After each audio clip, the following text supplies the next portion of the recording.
Mic check, 1 2 1 2.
Bring into the conversation President and CEO of the NAACP, Derrick Johnson. Mr. Johnson, thanks so much for being with us this morning. The NAACP had been calling for a minimum of $50,000 of student debt relief. What's your reaction to the president's announcement yesterday?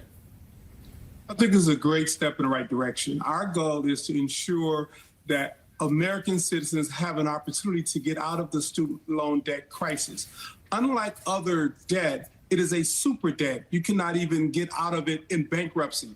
The prior administration had a president who filed 9, 10, 11 bankruptcies to alleviate his debt. But for student loan borrowers, these are teachers, these are hardworking Americans who make this economy go, who ensure that our government is intact. They needed some relief. But in addition to that, the interest that's charged on the student loan is greater than a federally backed business loan. And so we have put people before profit in this case. So I celebrate this administration for taking this important step as we continue to close the racial wealth gap. You've spoken and written about and given some good perspective on the dilemma that faces a student, a Black American who wants to take out a loan to go to college.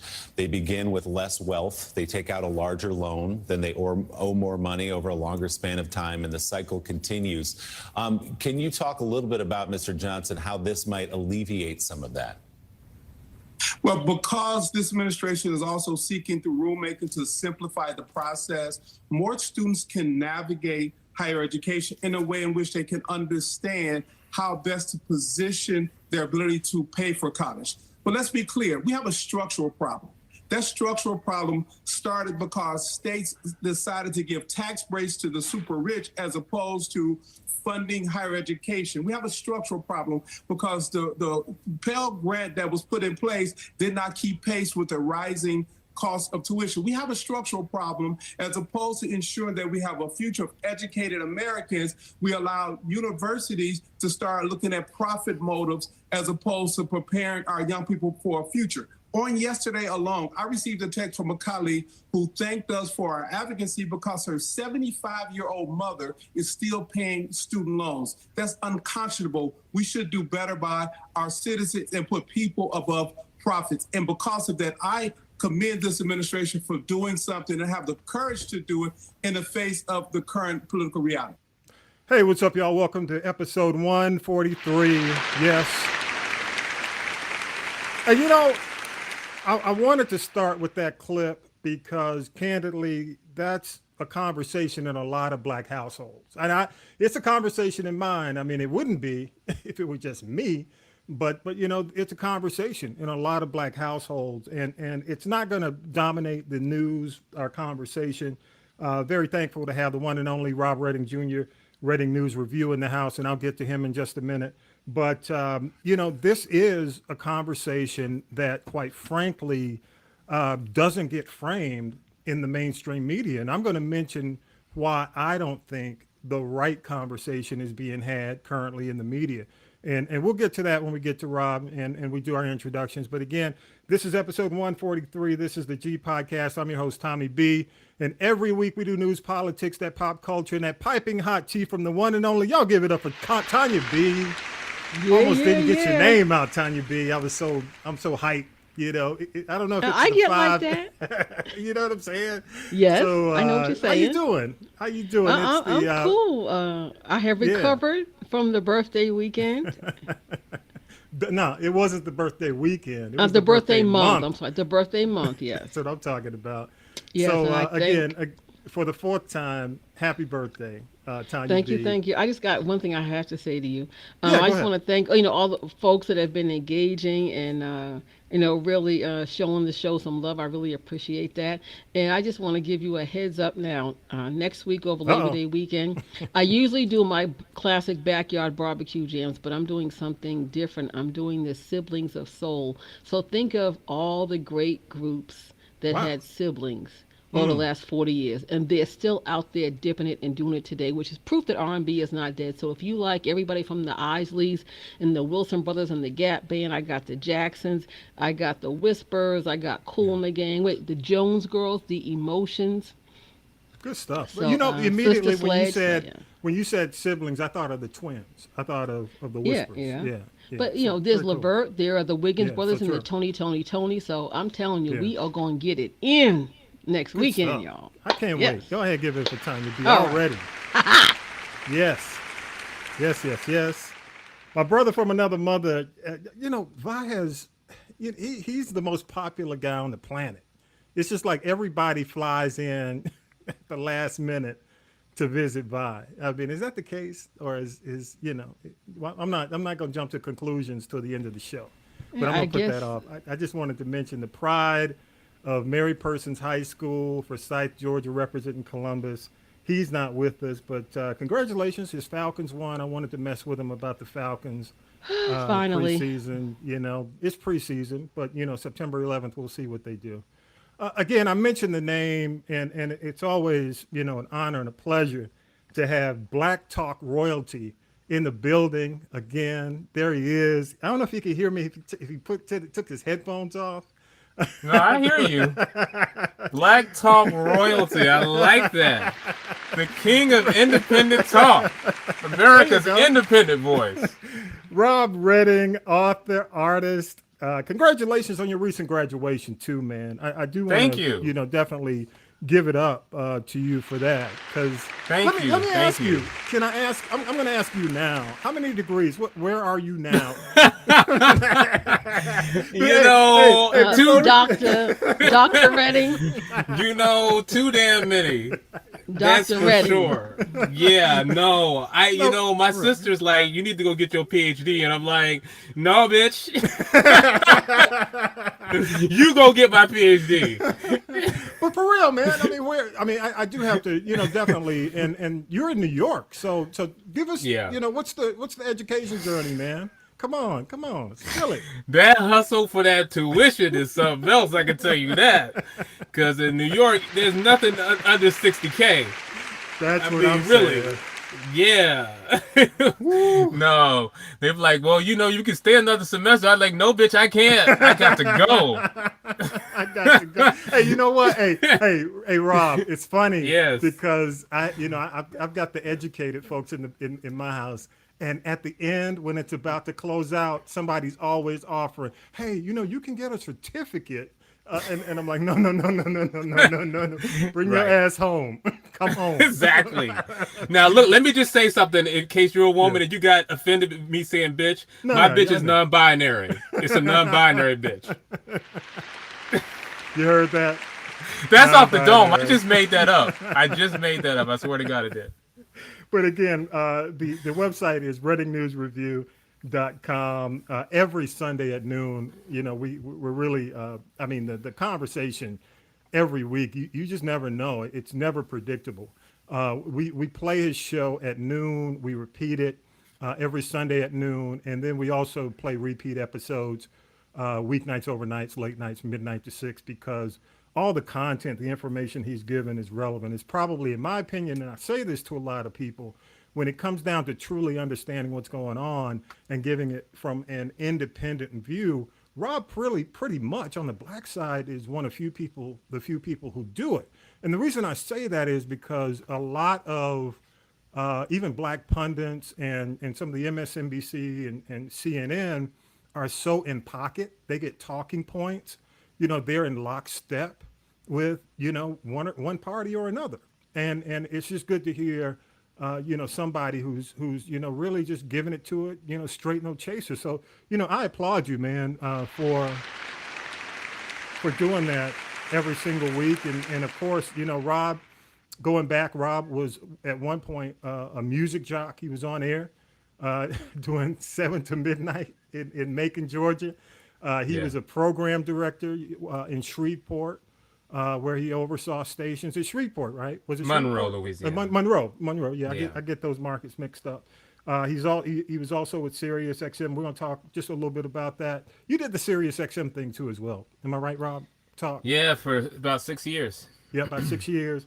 And so when Rob does it, Rob is not just a rookie out here talking. When I said, Rob, hey man, I'm going to send you points and some questions. Rob said, man, I do this shit for a living, dog. don't be texting me, what you're going to talk about. I'm on top of everything. Let's just talk about it. And that's the way, that's what I appreciate about him, man. Thank you again. Really appreciate you being on, man. You do your thing. Thanks for having me. It's always great being on the show. It's an incredible show. And last week I was listening to some of the great radio folks like Mike Roberts. Mike Roberts, who does your news, he's he's an icon. There's nobody that this Tommy B knows is too shabby. That's not worth talking about. That's shabby. That's half. So just to be in the collection here with Tanya B and Tommy B, I'm just graced by greatness. Oh my God. We didn't pay you for that. You know that, right? No. But I'm hoping you will. The check, Rob, the check is in the mail. Well, look, I just graduated with the master's, my second master's, so I'm going to need all the money I can get. I know that's right. But Rob, we are, and let's do this. We're going to do the news. You just mentioned Mike Roberts, Syracuse Mike is what we call him. I want to go ahead and do news. I wanted to go ahead and play the NAACP's response first, starting the show, because I do think that's something we definitely need to dive into. I think definitely, based on what you just told me with the two masters, it's definitely relevant to you and it's relevant to a lot of black households. So what we'll do is go ahead and do news with Syracuse Mike, and we'll come back on the other side and talk about it. All right, appreciate it. News team, assemble! It's time for the Week in News with Syracuse Mike. 3 people were shot in Midtown Atlanta, and 2 of them died Monday afternoon in what was first described as an active shooter incident. Initially, police thought there might be more than one shooter. Atlanta Interim Police Chief Darren Shearbaum. The lookout for both of the shooters, we found out quickly, was the same person. It was a female, matching the same description. When officers arrived at the first shooting, they found 2 people shot at the condos at 1280 West Peachtree Street. One of the victims died, with the other taken to the hospital. Soon after, another call came in for an address at 1100 Peachtree Street. Once they got there, officers found one person shot. That victim later died at the hospital. Thanks to cameras throughout the city, the female suspect was located around 4 p.m. at the Atlanta airport. The suspect was apprehended prior to being in any controlled areas of the airport. That's Atlanta Mayor Andre Dickens. Police say this does not appear to be a random shooting incident. Dr. Anthony Fauci is retiring. America's best-known infectious disease expert says he plans to step down from his post in December to pursue the next chapter of his career. He has advised 7 presidents and is currently serving as President Biden's chief medical advisor. Earlier this year, Fauci, who was expected to stay until 2025, said if Trump was reelected, he would quit. 3 officers have been suspended for beating a man. Authorities with the Arkansas State Police are investigating an incident in Crawford County Sunday morning. A video on Facebook appears to show the officers beating a restrained South Carolina man. Arkansas Governor Asa Hutchinson. This is not what our law enforcement community represents. It's not the proper response. Crawford Sheriff James DeMonte issued a statement saying, "I hold all my employees accountable for their actions and will take appropriate measures in this matter." Again, this incident was in Arkansas.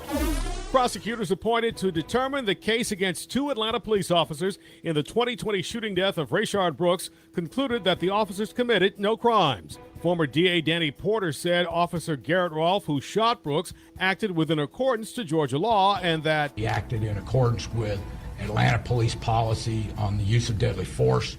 He acted in accordance with the controlling case of Tennessee versus Garner and Graham versus Connor.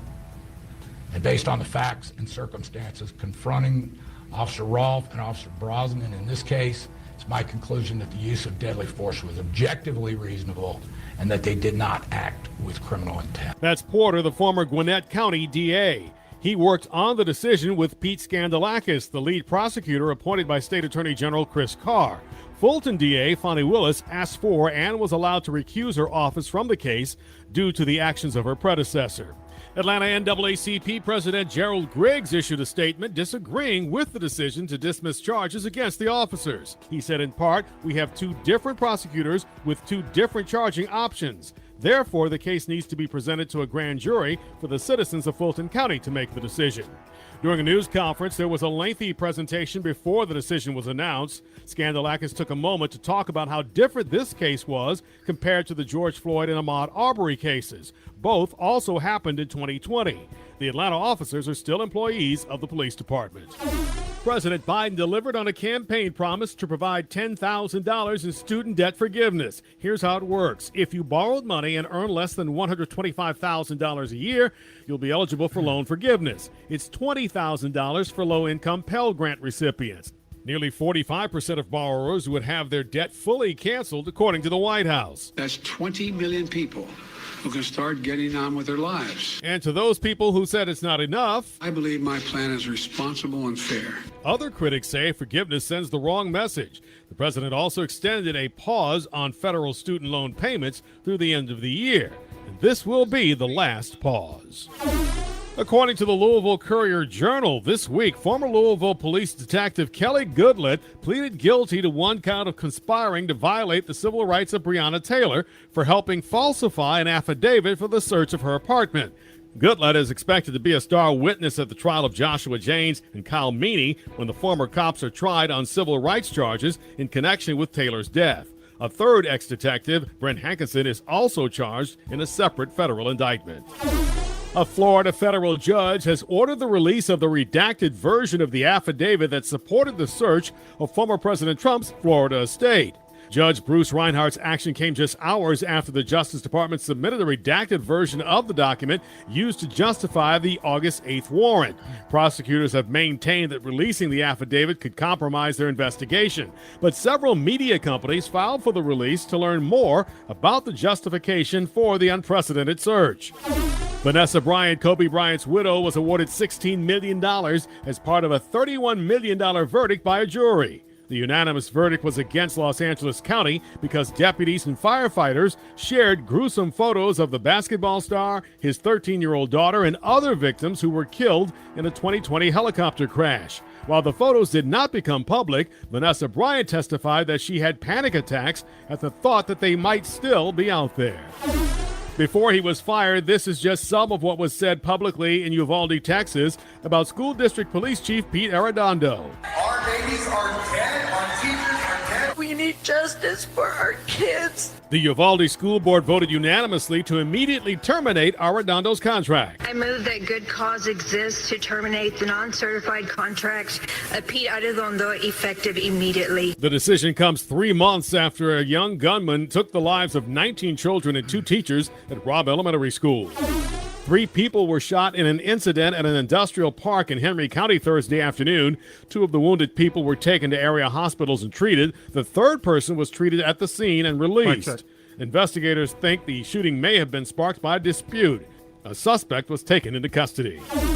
The heavily redacted FBI affidavit has been released. The affidavit cites evidence of obstruction, indicating probable cause to believe that classified materials were taken to unauthorized locations at former President Trump's Mar-a-Lago club.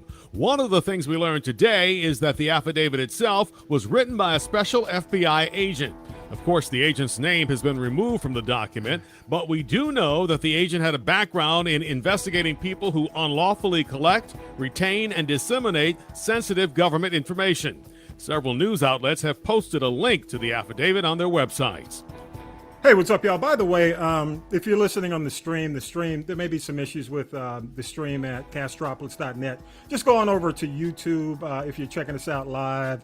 And also don't forget, after the show, we'll have the podcast in its entirety with no issues. I'm not sure what's happening there, but we'll get it fixed. But Rob Redding is here, and again, so glad to have Rob in the building. Tanya B is in the building. Episode 143. This is the G podcast, and Rob, we just got through talking about student loans, and I played the clip from NAACP National President Derek Johnson regarding the passage of, I guess, the executive order. And, one of the things, and what I was talking about basically was how it's being framed in the mainstream media. And what they don't talk about is the fact that, black women top the list of the most educated, overall. But still, black women make up 40% less than white men when it comes down to pay. The other thing is, in their lifetime, black women make up to $1 million less in their careers than white men. And another study in 2021 says black women were paid less than 70% of what white men were paid in almost every state. And I say all that to say it's a heavy investment. When we talk about making an investment, you talked about your two masters. A lot of women who have their masters, they get their PhDs, but in a lot of cases, it's a poor return on their investment in terms of what they put into it, what they paid, when it comes down to the amount of money and the potential that they make. What are your thoughts on that? Do you think that that's a conversation that's discussed enough at this point in mainstream media, Rob? I'll throw it to you. No, and the National Association for the Advancement of Colored People knows that. Are we still colored? I just want to know. This is the issue with the National Association of Advancement of Colored People. This is the reason why I said that all Democratic issues are not black issues, but they try to make all Democratic issues black issues, and this is not one that caters to black people. When you have 64% of black women getting bachelor's degrees, 71.5% getting master's degrees, 65.9% getting doctoral, medical, and dental degrees. This is one where black people are hurting more. Even in the speech, Biden said, look, black people are hurting, really hurting, but he doesn't do anything targeted for specifically black people. How about this? How about he target programs directly to black people, especially black women who are graduating with these degrees? And the other thing is that, and this is the big criticism, that you have to make sure you apply, which there's no way to do that just yet. It's almost like they didn't know they were going to do this. But if you don't apply, how about the extra money go to black people, especially black women? Yeah. It's always been an issue with black men and black women when it comes down to equal pay. The pay gap has never been corrected or filled in any way, and it's still the same. So when you talk about, in terms of payment, I looked at one college, and I'm not going to call them out. You could call them out, but you mentioned the fact that New York, you're paying on an annual basis $60,000 minimum to go to school. And one of the schools, definitely here in the Southeast in Atlanta, minimum $65,000 annually a year. And then in Atlanta, that's a lot of money. That's a lot of money. And then you talk about one of the almost quote unquote Ivy League schools, close to $70,000. And in a lot of cases, you don't get the type of money from those schools. Scholarship money, it's hard to come by. So you loan, you really, in a lot of cases, you look back on a lot of these doctors, a lot of these, medical professionals, you mentioned it, teachers, professors, they're in debt because the return on investment is a problem. Go ahead, Tanya B. Oh, I absolutely agree with you. And, I look at, you look at people who, unless they are some type of athlete, where in that case the school will give them plenty of scholarship because they can pimp them out. If you don't play basketball, run track, or play football, it's a shame, but that was the only way a lot of our people can get to college. And there was a time when they would go to college, be on a fourth grade reading level, get pushed through college, come out with this degree, and could barely fill out a job application. So that's the other side, I guess, of that coin, if you will, which, is far from cool, but let's call a thing a thing. That's the reality of it. Yeah, so true, so true. So, Rob, what's the answer? I think the answer is to do targeted relief for Black people that have gone to school, whether they complete it or not. Tanya B also has a point. That's a great point, that you pay all this money for education, you walk out, you can't do anything, that you literally can't read, write, whatever, do arithmetic. But again, if you go to school at any point, that first of all, you shouldn't have to apply, but if you do apply, all those people that didn't apply and forgot to apply, all that money should definitely go to Black people that did apply and that do qualify. Look, we already know who these people are.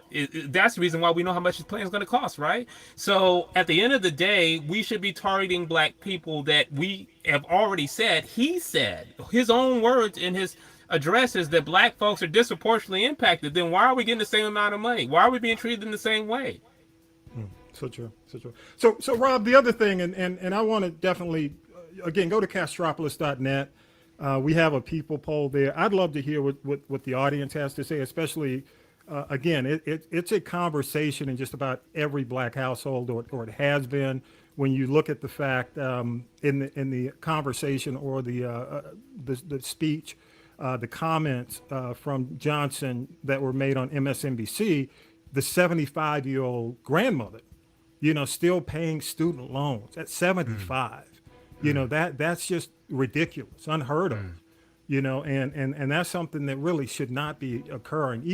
Even when you talk about whoever is holding the loan or the university responsible for her loan should have just said, look, at a certain point, you're not going to pay this back before you die.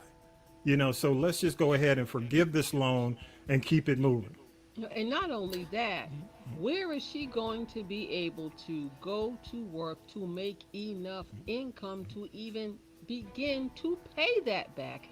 I think, like, I know there's a program in certain states where after you get to be 60 or 62, if you want to go back to school, you can go back to school, and you can go back to school and get or finish a degree for free. And if you have to leave school for whatever reason, you start a family, you never go back, whatever the case may be, I think that should be just across the board to everybody. And I just look at this brother named Calvin Tyler, who's now a big high-level executive at UPS. He was going to Morgan State, and he had to drop out because he couldn't afford it. Now, you talk about loans and things like that. There are some, like Rob said, there are some people that don't get loans. They don't get enough scholarship, and those types of things like that.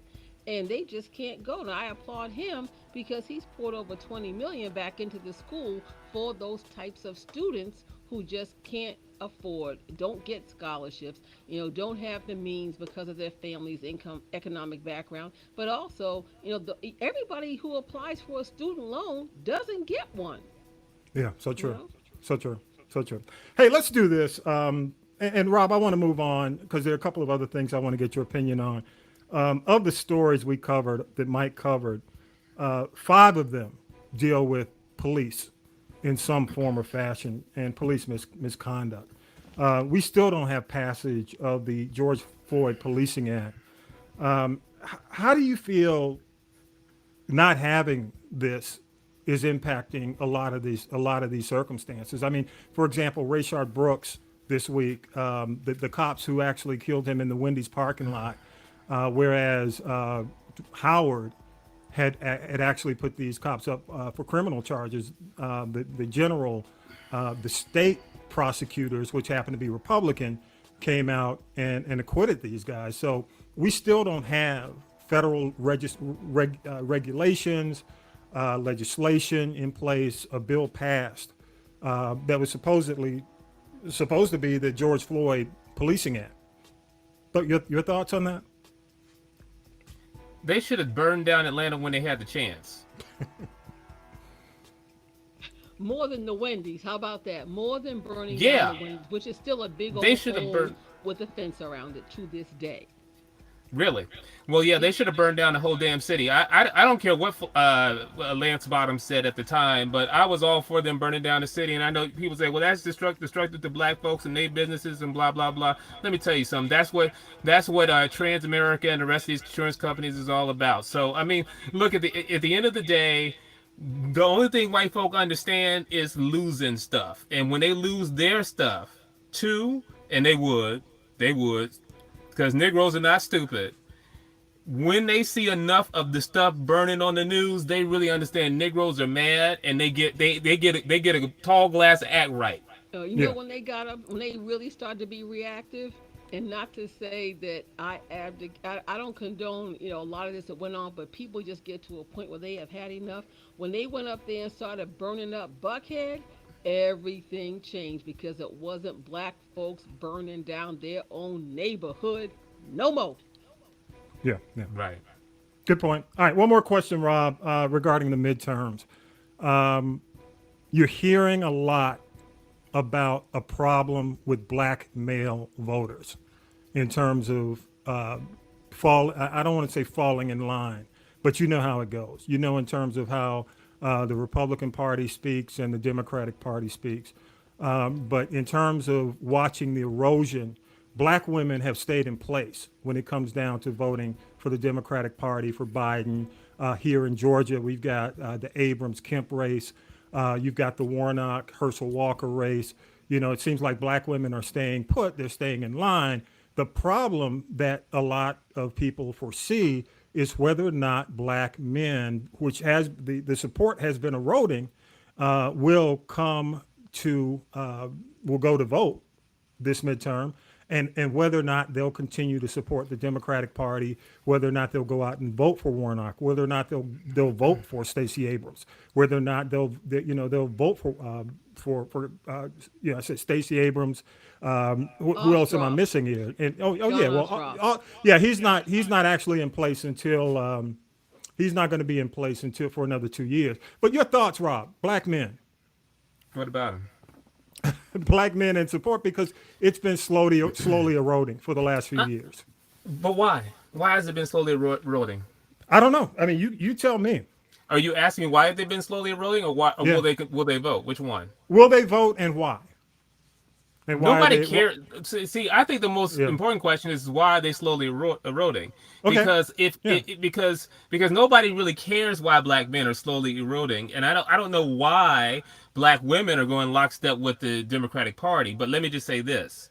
I think the problem is America's independent voice is the fact that we are running candidates that no one seems to like. And that is the issue. In addition to that, a lot of people that are that are counted as black men, and black men are eroding, but a lot of people that are counted as black men aren't truly black men. They're like Caribbean men. They're like from the Caribbean, and they're socially Catholic. And there's a lot of going on with these statistics that they're kind of counting as black men. And I know we've been trying to get brown people to see themselves as black for a long time, but the problem is that some of them don't think, quote unquote, like black people in this country who have come out of slavery. So to the question about what is happening with black men, the erosion is happening because these candidates are not making the connection with black men. They're not making the connection at the street level with black men. Now, we know for a fact that black people, black men and women, will vote for Democratic candidates. Now, I'm not concerned about the Democrats because I'm America's independent voice. But if I'm going to help you people out, this is what I would say to you. If they voted for Barack Obama, then that means that he made a connection. If they're not voting for someone like Joe Biden, who says, we just use him as an example, who says that all black kids are poor, who lines up with segregationists, who at one time said, I don't understand why we have these claims of institutional racism, but then turns around and goes to Tulsa and then says, I understand it, I get it.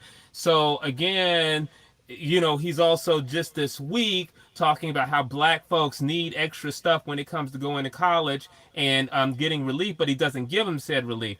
Again, these people are not making the connection within the Democratic Party at the street level. And then in addition to that, you add into the fact that these are off-year elections. The president is not up ticket this time. So these are, and those are always slower elections. So you got to really motivate your base to get out. So those are the issues that the Democrats just know that those are issues, but they don't like to talk about them. It's uncomfortable. Just like we were talking about, nobody wants to talk about the student loan issue with as it relates to black people, especially black women. Well, nobody wants to talk about in the reverse of that, the problem with black men was defined as black men first.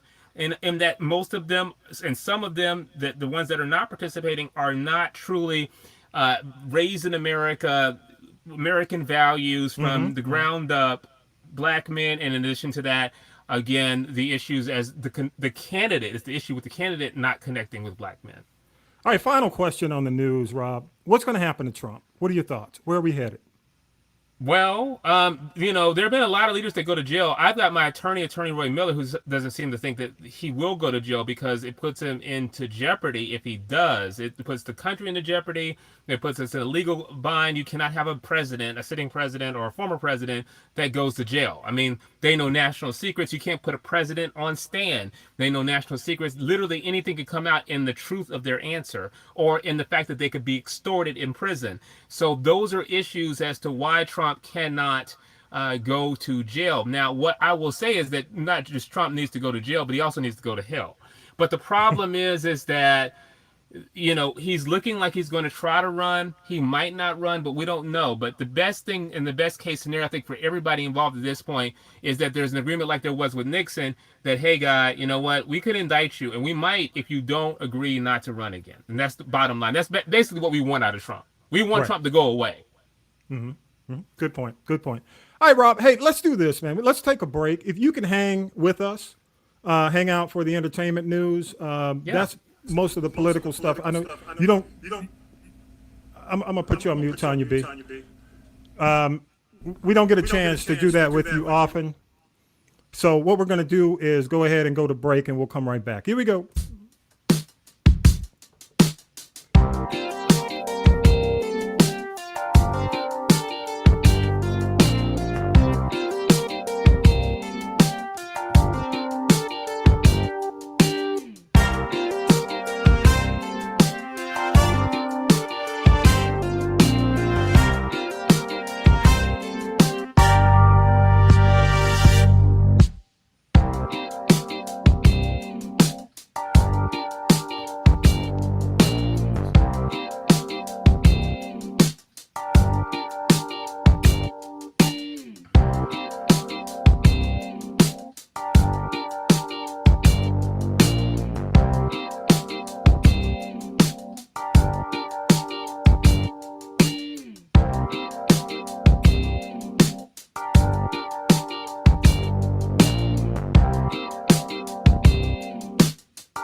It's tea time, y'all. Sipping the tea with Tanya B. All right, Tanya B, what you got? The main thing is, can you hear me?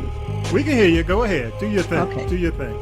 Can you hear me now? Okay, the first thing I want to talk about is all this mess with Versus. Now, it was birthed during the pandemic by Timbaland and Swiss Beats, and they were doing their thing for a while, and all of a sudden it's like, oh, let's sell it. So yeah, they go ahead and they sell it to this company, Triller, and now they're suing Triller because Triller has only made one payment out of that $28 million.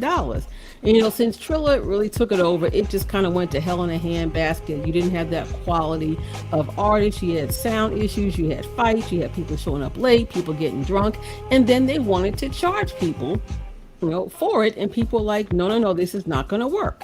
So if you think about it, like think about the debacle with the watermelon eating people with the, what was it? Well, Ray J and Omarion and that hot mess that ensued from that. And then you had someone like Keisha Cole and Ashanti, and Keisha Cole was 2 hours late. I know people that went to sleep and woke up and she still wasn't there, and people just checked out. So then you move fast forward, and then here comes Puffy with his thirst trap of a self, claiming that R&B is dead. And I'm like, if it weren't for R&B and all the samples that Puffy used, he would have never had any records on Bad Boy. Think about that. Everything was a sample. I heard he's still paying Sting, owe him money for I'll Be Missing You, but I digress. Oh, Lord. So anyway. Hey, but let me say this, Tanya Ben. We said this last week on the show. When Trilla bought Versus, it was late. I mean, they bought Versus when it was on its way down. The pandemic's almost over. People are back out and about. I mean, it was just really a bad investment on their part. So the whole lawsuit, in my opinion, it's going to get thrown out. Go ahead. Well, yeah, but they're probably going to settle, whatever the case may be. But then, again, Puffy says that. So then an artist that he allegedly put on, Mary J. Blige, like chin checked him in public. Then you have Usher like, are you crazy, Puffy? R&B is not dead. And, things along that line. Then Puffy tries to get into it with Timbaland. And I'm like, I know Puffy's a thirst trap, but then you have, R&B is not dead. Because number one, we're talking about an era when talent and real creativity and instruments were required, and that was the lay of the land. You get somebody like Russell Simmons who says, oh, you want to save money, get rid of the band. That was the beginning of the end. And, it was tracks, it was DJs, it was samples, again, the creativity. Now, I'm not shading any DJs because there are some out there that can get it in. But right. I mean, a real live band like Motown, you look at all those groups like Cameo and Can Function and Kool and the Gang, they were bands and they played. So anywho, I just think it's interesting that all is going on, and the fact that Puffy, I think, can go kick rocks in an open-toe shoe, because I think R&B is alive. I talked about the siblings I'm doing next week on my show, and you get people like Patti LaBelle and Babyface and Stephanie Mills, Anita Baker, even Uncle Charlie, who, although he has reinvented himself, people like Keith Sweat, and all of these groups from the 70s, like the the Blue Magics, and that ilk like that, when they were real musicians, the OJs, they are still selling out venues, and people are still paying top dollar to see them. If R&B were dead, I don't think that would be so. So, Puffy, well, I think let me say this: it's different. And Mary J. Blige said, R&B is not dead, it's different. Just like Tank's album dropped this week. It's a great album. Okay, yeah. Her's still dropping R&B. Jhené Aiko still dropping R&B. I mentioned all these artists again before. It's not dead, it's different. And let's just everything move on. evolves. But let me say this. It most of the people that you mentioned and most of the people that I mentioned are able to sit down and write a song, or they can play an instrument. What does Puffy play? The triangle? Come on now. Okay, I'm just saying. What you got next? Come on. Let's move on. He's got all he's going to get from me this week. Documentaries coming up. Dionne Warwick's documentary was supposed to go to Netflix, and it was supposed to go to CNN Plus. It's called Don't Make Me Over. The thing that happened was CNN Plus closed down before her documentary was supposed to debut. It comes on January 1st. Now it's gone over to HBO Plus, and CNN is going to air it. So Don't Make Me Over is not dead. I understand there's a great PBS is doing as part of their Master series, a documentary about Roberta Flack, and I really hope they will give her flowers before she closes her eyes. So that doesn't come until the 1st of 2023 as well. Dr. Dre says he finally has gotten the rights, the endorsement, and all the permission from everybody, from Peanut and him and Berry Gordy and Who Shot John, to actually do a Marvin Gaye documentary. I hope he does it. This has been in the works forever, ever, ever. Lord, it's been in the works. Yeah, it's like the Richard Pryor documentary. Whatever. And what's interesting is there's a documentary on Apple Plus TV about the Beastie Boys. Now, it's interesting. They were like the white rappers, the soul white rappers that came out of the whole Def Jam camp, when Def Jam jumped off. And even they said, wait a minute, we're tired of being the wasted white boys. They got, duped and shafted by Russell Simmons like every other artist that was on Def Jam. And when they found out that Russell owned their masters, that's why they stopped touring, because they didn't want him to make any money. off of them, performing the songs. So they all got together, got the money, they're getting their masters back. And I said, oh, interesting. Somebody got treated like a black man.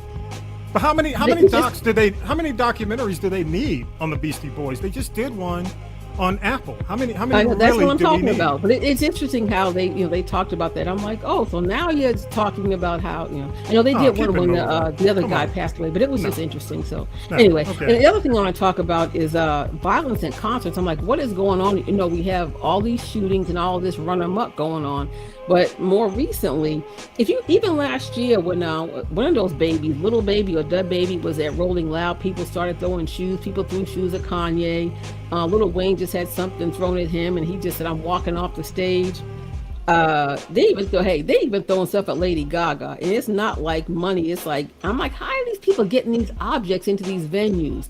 If you throw a shoe, what are you going home with one shoe on and one shoe off? I don't get it, but I just think it's kind of crazy. And I think it's either going to be something else that's going to become illegal. It's kind of like assault, I guess. But the other thing is like, are these artists going to start performing behind plexiglass screens now to protect themselves?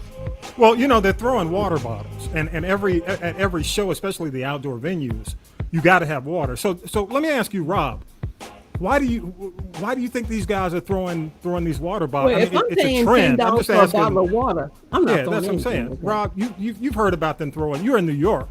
I mean, that's so many venues in New York. I mean, what are you hearing about people throwing bottles at a lot of these venues? I mean, throwing bottled water at these in the venues. And shoes and whatever. People are looking for virility. I was having this conversation with my ex the other day, and we were talking about sadism, and we were talking about sadistic people typically are bored. They're bored people. There are a lot of bored people right now. There have been bored people ever since the pandemic. They really figured out when the pandemic came among us, what happened is they really figured out they didn't have lives in the first place. But they, have literally thought about just waiting to get out of their little man cave or whatever cave they crawled out of. And now, because we give one knucklehead that threw a water bottle some press, everybody's throwing water bottles. Yes. Yep. It's just That's copycat. Yep. Good stuff. Yeah. Good stuff. What you got next, Tanya B?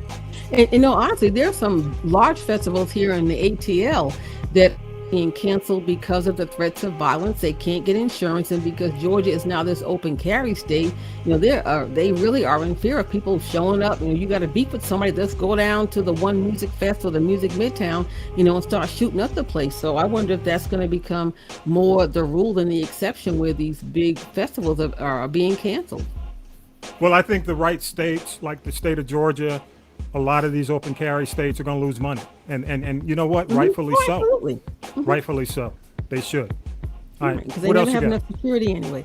So now we're going to get to the real dumb donkey of the week, and I want to just give you an update on what I call the R. Kelly I'm on trial tour. Now, he got 30 years in New York, and now he's on trial in Chicago. This trial started Tuesday this week, and it's interesting because now you had, I call his last remaining cult member, Joycelyn Savage, talking about she was pregnant by R. Kelly. His attorneys said she's lying. They wanted to keep her quiet. IVF is not cheap, so I still think he's got money hidden somewhere. He's up here crying broke, but I've been through that whole thing, so I know IVF is not cheap. So now she's pregnant by IVF, and I really feel for that little girl because your father is anyway. So I'll just say this. Now the niece in this next trial in Chicago, he is charged with 4 acts of sexual abuse of a minor. One of them is the niece of that singer Sparkle, the P-tape, remember that one? Yep. And now she's 37 years old now. She's testifying as is her mother, and she said allegedly she's going to tell what really happened, and they said they lied out of fear from threats from R. Kelly, and back then they were still getting paid. Let's call a thing. But and I still say that, well, if R. Kelly only has $16 a month on his books down to the jail, I don't know, when the feds come and take this money, I don't know if they're ever going to get anything. But he doesn't want anybody who watched the documentary Surviving R. Kelly to be on the jury. So I said, okay, what does that leave you? It leaves you white men. Now they're saying they don't want any white men on the jury, because I'm telling you, if there were, I really believe that he would get life with no possibility of parole. But just the same, I'm like, okay, so they're trying to draw this thing out by saying, we don't want these people on the jury. We don't want those people on the jury. And at the end of the day, you know, what does that leave? Who does that leave? Yeah, you know what? I don't care about R. Kelly. You know what? He's in jail. No, he's not getting. He will not out. see the light of day just based on the New York. And don't forget, he's got another trial after this. But the thing about it is, he's in jail. No, he's in jail. There's a difference. When you in jail, you don't he ain't get coming out. Yeah. He in the jail. Yeah, and like I said, they took all the money off of his books. But once they find where he's hiding this money, that's going to be gone too. And I just think it's a waste of, honestly, the people of New York wasted tax dollars. The people of Illinois wasted tax dollars. People, I think it's Milwaukee next. Wasted tax dollars. All right. I'm like, how many? It's like, okay, he got 30 years. He's probably going to die. And nobody would cry at the end of the day. But my thing is, okay, let's just do this and just be gone. Bye. Poof. Next. Okay. Anyway, I want to close out by saying 5 on it to Viola Davis. She has joined the Hunger Games. Good stuff. Yes. And I don't even watch the Hunger Games, but I'm a Viola fan. So I just hope they give her due. And I'm pissed. I get Idris Elba. His movie Beast, I heard, is doing well, but he will not be James Bond because they consider him at the age of 49 to be too old. They want somebody like Reggie John Page, I guess, who they think is younger, that they can pimp until they pass away, like Sean Connery. But let me say this about that movie. They really did a piss poor job in promoting it. And honestly, it got beat by what's Dragon Ball Z the first They weekend. put $90 million behind Dragon Ball Z, and they put $11 million behind Idris Elba. My point. And as long as they keep doing that to some of these black movies, especially, a lot of people thought it was coming out in September, and lo and behold, it's coming out at the end of August. So honestly, considering at the box office, it's a good movie. It's getting great reviews. Yeah. But it got piss poor box office return. So there you go. One other thing I want to ask you before we move on to my report. What I'm going to ask you about. Nick Cannon, number 10. Go ahead. I still say there's something wrong with his elevator, And I still say, I get people, he has the money. Yeah, he has the money now. But do you know what it's going to cost to raise 10 kids? Moving forward. And here's the gag about the thing. He's still not finished. Word from the curb is that by the end of this year, he will have a baker's dozen of 13. Now, with 24 hours in the day, how do you spend quality time with those kids? You're shaking your head, Rob. Jump in. Nick Cannon is not even cute. I don't understand. I don't get it. He must have the hypnotizer. Wait, Dexter St. Jacques, remember him? He must have the hypnotizer because these women, it's like he gets them pregnant, leaves them, and comes back, and they be like, "Okay, Daddy."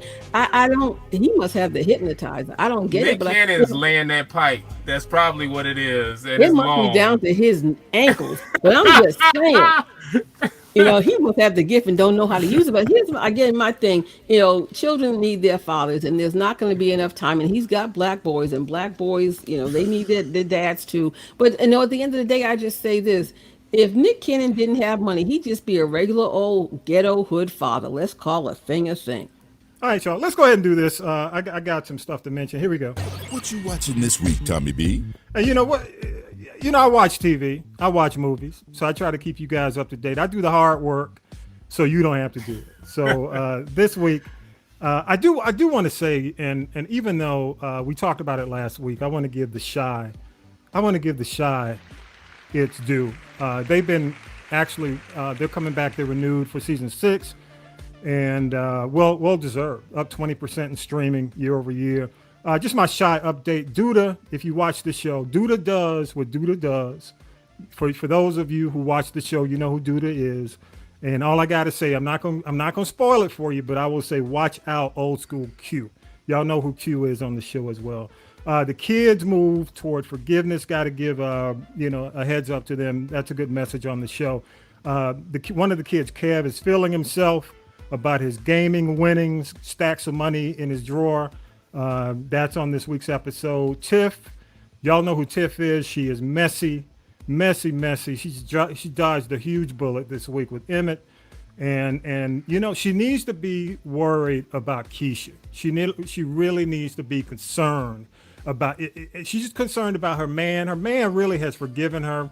Who she needs to be worried about right now is Keisha, because Keisha, y'all know she was abducted. She went through all that mess back, I forgot which season, and she's not looking. You know how you got that look, that crazy look in your eyes. She's got that look. So all I can say is, Tiff, you better watch out. Shad, you should have stayed in your lane, brother. Now you are womanless. That's all I got to say. What will Trig do next? Trig is in an interesting situation with his scenario. So I think we might see what's going to happen with Trig in the season finale, which is coming up next week. And one more thing, I do have to, give them their props. Lena and her crew have really done a great job with The Chi. Again, greenlit for season number 6. Another thing on Netflix that came out this week, Me Time with Kevin Hart and Mark Wahlberg. And I got to say this shit is a hot mess. That's all I got to say. I don't know who writes, who's writing some of these movies.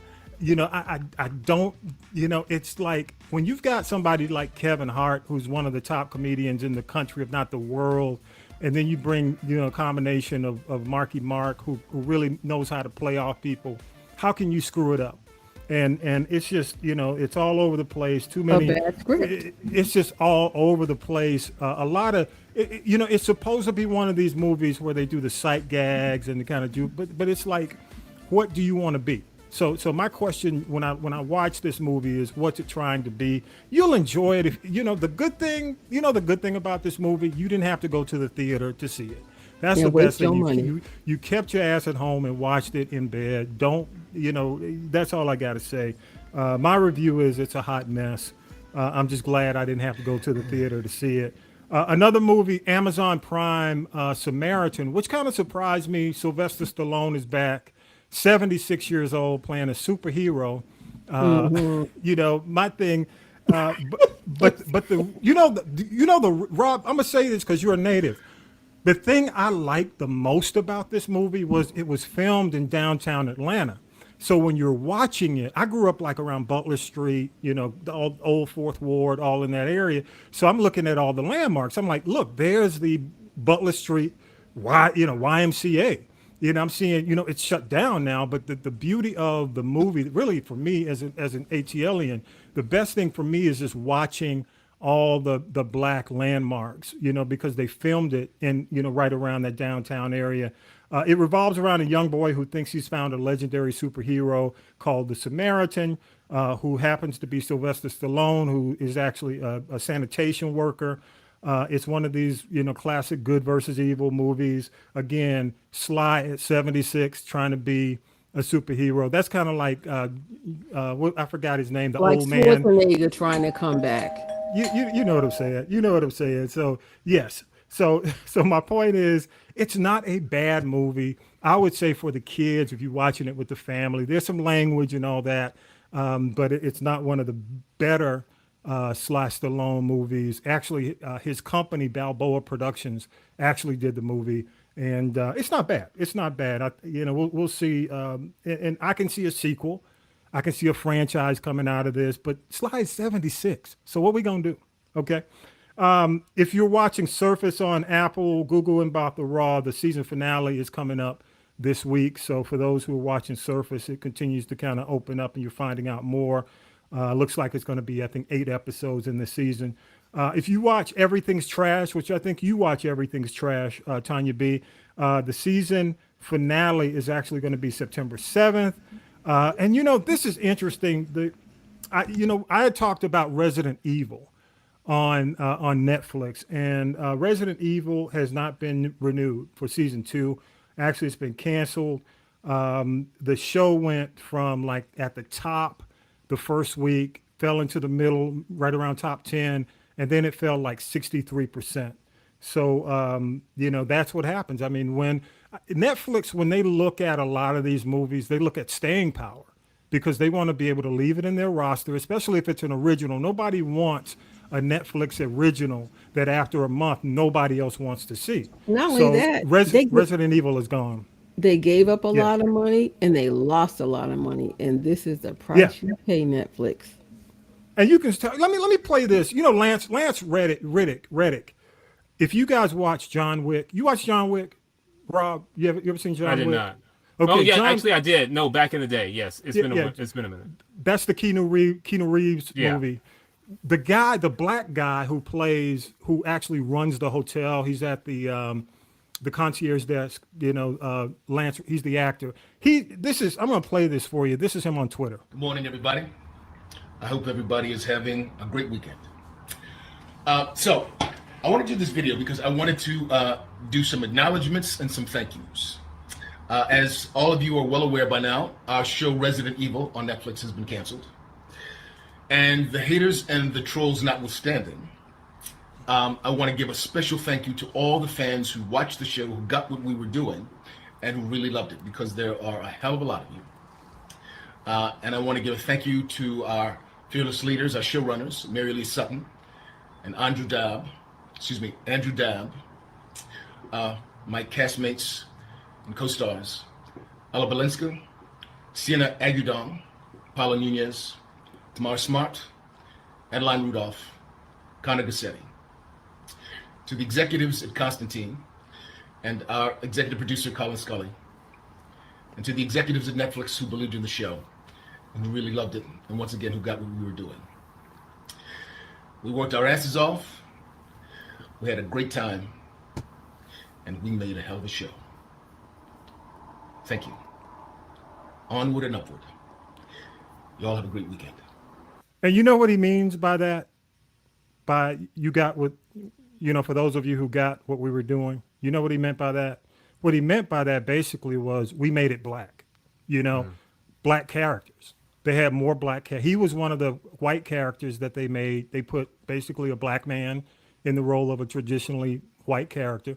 The lead female in the show was originally a white female. They flipped a lot of the characters, and they were getting trolled, basically. You know how it goes in that world. Folks on Twitter, social media, we're trashing it. They did the same thing with the Sandman on Netflix because of inclusion. They put LGBTQ characters in Sandman on Netflix. They put they switched race from the original series, and I'm just wondering how many of these comics are, when converted to movies, when they do that, are trolled and beat down like that. So that's what, when he says that, that's what he's talking about, because you can see it all in the Twitter. He didn't come out and say it. I thought it was a classy way for him to wrap up the show. Classy dude. Even in his roles, a lot of stuff he does, he's a classy guy. So, I got it, and I thought it was interesting, and I think it's always good when young people, especially our kids, can see themselves in a lot of these types of movies, these big movies. So, regardless, it was a good season. They gave it a good run and got 10 episodes. So be it. Okay. Two other things I haven't gotten to. One, if you have a chance to check it out, I don't know, Tanya B, you're probably gonna check this out. Untrapped, the story of Lil Baby, not Da Baby, but the story of Lil Baby. You know what? I watched the trailer, and it's like so and so and so and so. Here is a man with a son who either was acting out or maybe in need of some Ritalin, but all he keeps talking about, I did this, and going back to jail and going back to jail. Now, this may be a story with a cautionary tale and a happy ending. I don't know, but it did not grab enough of my attention for me to stop and say, I want to watch this. I might, but I haven't watched this one on there on Kid Cudi. I honestly haven't watched that one. Yeah, I haven't. Next. Yeah. It'll be interesting to see. He's from West ATL, so that debuted on actually on Amazon on Prime Video this week. Also in the theaters, which it's going to get, this week has been the lowest box office of the year. It's been horrible for the movies. But what came out this week was Breaking. That's the movie based on the true story, the desperate PTSD Marine vet. Basically who took over a Wells Fargo bank in Atlanta. He said he had a bomb in his backpack. He was getting a disability check from the VA, and lo and behold, they find out that one of the for-profit colleges is owed money. So they basically garnish all the money he was getting This guy is PTSD, a vet. They take all the money out of his check to pay this for-profit college, and he goes off and he basically holds hostage in a bank. And a lot of people liken it to Dog Day Afternoon, if you remember back in the day with Al Pacino. And it stars John Boyega, Nicole Beharie, and of course, the late Michael K. Williams is in this. I think it may have been his last flick, his last movie. So, that's also in the theater, y'all. Go to Castropolis.net. Again, go there. You can leave your messages there at the People Poll. You can always go on social media and leave us messages about our stuff we do on the shot. And I know this week on the stream side, it's been a little wonky. Not sure why. I'll reach out to the stream provider, but the podcast is definitely always up every week. That ain't gonna be a problem. And again, last thoughts. I'll go to you, Rob, before we close out the show, man. You got any last thoughts on Well, just on about the anything? movies. Just real quickly, I want to lump it up the bad people. Let's lump it up just real quickly. Your mention of Art Kelly and entertainment, Art Kelly and Kevin Hart. Kevin Hart's a very talented comedian. I wish he'd do us a favor and use his talent for good and stop being a homophobic comedian. And that's the problem with him and Dave Chappelle. So I'm not sad to see his movie not doing well. As a matter of fact, it makes me glad. I want to stop supporting homophobes, even if they are talented people like Dave Chappelle and Kevin Hart, and so should all of us. As far as R. Kelly goes, it's the same analysis here. I mean, I can separate the man from the music, but the problem is separating the man from the music, and people saying, how can you do that? And that's the problem with R. Kelly's music right now. So these are very toxic people that deserve to be dealt with and trashed in a toxic way. There you go. Good stuff. Any last minute thoughts, Tanya B? Future doctor rating, all that. I just give you 5 on it and I say, hallelujah. Yes. I got 5 on it. You got 5 plus 5. And let me tell you, to me, I don't find Kevin Hart to be funny. I just don't. People want to go, they pay money to see him. I know everybody has their thing. Some people like Cat Williams, some people, but I'm like, what, give me an old school Richard Pryor, Bernie Mac, Robin Harris, Def Jam, Bill Bellamy. Those dudes, to me, funny. Okay.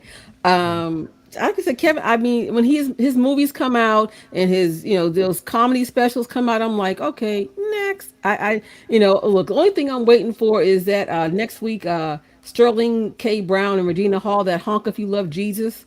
And I'm kind of cringing about that because I hope it doesn't go like Hood Ghetto Church on us. But, we'll see about that. But, I agree. It's like, what? All I can say is that, these people like the Kevin Harts and the R. Kellys and even some of these athletes that are out here, I'm like, can y'all please, do good? And my thing is do good more than back to school. Do good more than giving me a Thanksgiving turkey, because if I don't have an oven or a microwave, I can't cook that raw turkey you just gave me, okay? Do more than at Christmas time or when it's the end of the first quarter and it's the fiscal year and you have to do a write-off. You know what? Kick rocks. You know better, you do better. And if you know better and you don't do better, I have nothing for you because I will drag you for filth. And Tommy B knows I can do that very well. There you go. I'll give it to you for that. Without a doubt. Let's give you applause. Yeah, I mean, personally, I just, for me, I'm just, news on R. Kelly is just kind of like in one ear and out the other. Kevin Hart just needs better writers. And I don't know if it's just him doing the writing or, it's just get better writers. Well, I'll leave it at that. Call Pootie Tang, call Tyler Perry, call somebody, but you need to just stop the madness, yo. And sometimes comics. I'm sure people like him and they like that. But you know what? Comics are funny. Sometimes they're better like I won't say Paul Mooney, just some people who write behind the scenes. That is their gift. Just because you're a comedian doesn't mean you can. A lot of them don't write their own jokes. So, some people just aren't funny like that. I don't know how I read somewhere, Kevin Hart, in terms of stand-up, is a very different person than he is as an actor. And what's interesting about Kevin Hart and many comedians is and I've been on stage before as a comedian. So what is interesting about being a comedian is some people force their way onto the crowd. Kevin Hart is a forcer. He knows how to force his way onto a crowd when he's on stage, which is why he's quote-unquote funny.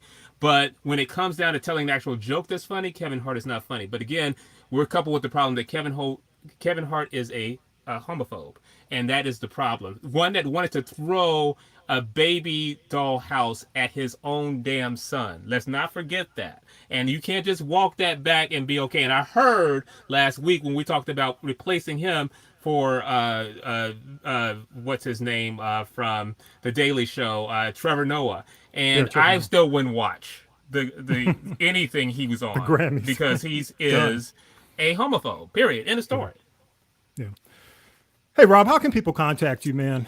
What's the best way for people to contact you? Yeah, well, all of my information, actually, my cell number is on the internet. So, I mean, like, it's not tough. Like, people like, I've been trying to get in contact. I was like, my creditors have figured out how to get in contact with me. So, and my phone number is on the internet. Like, it really is on the internet. And so I have listeners that call me on the internet. So you can call me on my phone. You can actually email me. My email is actually on the internet. I will respond. And also, you can just go to my website, readingnewsreview.com. That's readingnewsreview.com. If you really want to get real freaky with it, you can go to my robredding.com website and even learn even more about me. How scary is that? Good. Give it up for Rob, y'all. One more time. Rob Redding Jr. Again, every Sunday at noon, we do the weekend review. We do it. We do the special full version and then an encore version. And also you can check him out midnight to 6. We run all the old episodes from the year that Rob has been gracious enough to send the network to play. We greatly appreciate all you do, man. Again, congratulations on your second Masters. Not the debt. I know, right? And speaking of the debt, we're going to pay that down. I'm going to make a special announcement real quick to you. And right here on castropolis.net, I haven't said it anywhere. There's a book forthcoming. Look for details. It's coming up real soon. I'm telling you, you're going to love this book, and it's going to be some big revelations in it. It's coming toward you soon. So keep your ears out. Pay down the debt book. Give it up. Yeah. It's a rent party, baby. That's not going to be, that's a rent party. Appreciate you, man. Thank you so much. Be safe in New York too, man. Be safe. You know, definitely. Why you think I'm in the closet right now? Why you think I'm in the closet? Dude. I'm out the closet, but I'm in the closet right now. There's a ton of stuff going on in New York. So be safe, bro. Hey, y'all, again, thank you so much. We appreciate all the cities, all the folks, all the individuals who support us. Again, every Sunday night, the podcast is up by 11 o'clock. So definitely, definitely check out the podcast. Make sure you share the podcast. Don't know where to get it. Go to castropolis.net. Again, thank you so much, Tanya B. Thank you again, Rob Redding, all the cast members. Vi's out this week. No benediction. But I just send love, peace, and all the goodwill to all our friends, all the folks who are part of the This Is the G podcast family. Again, thank you so much. And episode 143 is in the can, y'all. And we are out of here. Peace and power to the people, y'all. Let's do it. Fight the power. Fight the power. Fight it. Do it. Appreciate y'all. Hang on and let it upstream. Okay.